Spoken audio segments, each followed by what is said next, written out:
সালাম আলাইকুম। আসলে বাংলাদেশের পয়সা ফ্যামিলি সবাই জানে যে বিদেশ অনেক টাকা।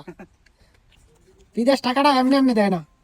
এই একটা আরো বইয়া ভরে নিতে মোটামুটি 70-80 কেজি ওইটা দেশের মানুষ দেখতো না, তারা মনে করে কি আমার ছেলে বিদেশ টাকা পাঠাইবো।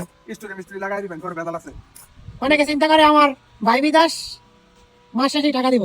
অনেকে চিন্তা করে, বইটা চিন্তা করে আমার ভাই বিদেশ যা চাবো তাই পাবো। আসলে বিদেশটা এত সোজা না, যে বিদেশ আছে সে বুঝতে পারে।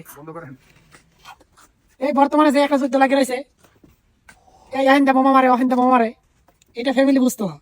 তারা বুঝবো কি, কিরে অমুকের ছেলে 70,000, অমুকের ছেলে 50,000, তোরা এত কম কে? তুই কি করো? অমুকের মাইয়া বাড়তে বিল্ডিং করে লাই, তুই কি করো? মানে অনেক মেয়ের আছে আর অল্প দিনই বিল্ডিং করে লাই। এর কাছে কেমনে বুঝাই আমরা তো ওই ব্যবসায় নাই।